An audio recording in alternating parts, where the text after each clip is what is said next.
mean, if that were the case, Rand Paul would have done a lot better if Donald Trump was pretty successful at dispatching him. So, I think there's some road ahead for them, but I'm just not sure that this is the election year where they make up substantial ground. I like the expression connective tissue like that. Ron, weigh in here. You know, Gary Johnson, he ran on the Libertarian ticket back in 2012, got just 1% of national vote. A few current polls now showing him getting about 10% in a three-way matchup when you look at Clinton and Trump. So listen to what Johnson says earlier about what he needs in order to compete. But the only chance of winning is to be in the presidential debates. To be in the presidential debates, you've got to be in the polls.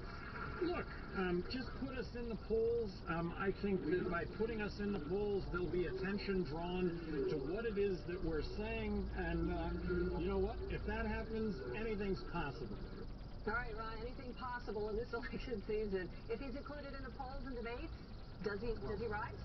Well, look, I think if you put Al Landon, who was the 1936 Republican nominee, in the polls with Hillary Clinton and Donald Trump, and now they would probably poll 10%. I don't think 10% of Americans have a formed opinion about Gary Johnson that led them to say they would support him in that one poll. What that is a reflection of is that Hillary Clinton and Donald Trump are both starting this election with unfavorable ratings at around 55 to 60%. Unprecedented to have two nominees at this point who have so much resistance in the electorate. So there is kind of a none of the above instinct.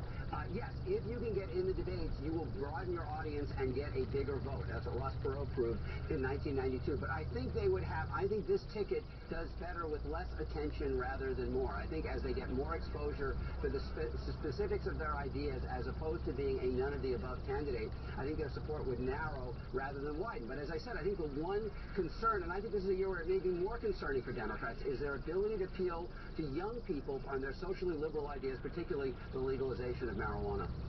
And Basil, Johnson and his potential running mate Bill Weld, both former Republican governors. I covered Weld back when he was the governor of Massachusetts.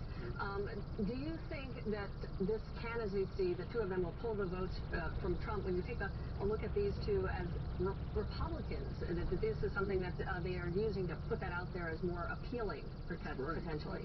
That's exactly right. At a time when, even though we're seeing more Republicans in the quote-unquote establishment trying to find a way to get close to Donald Trump and sort of be more accepting of Donald Trump, I do think that over time you're going to see more and more Republican leaders have to get behind him, because they're thinking not just about winning the presidency, they're also thinking about their down ballot races as well, which is something as head of the Democratic Party in New York, I think about as well. So, I think using it's going on and saying, yes, we're Republicans too, so it's okay to sort of vote for us, I don't think really helps in the cycle, as I said, because if you can track Donald Trump's messages, the system is rigged, and what he's been able to successfully do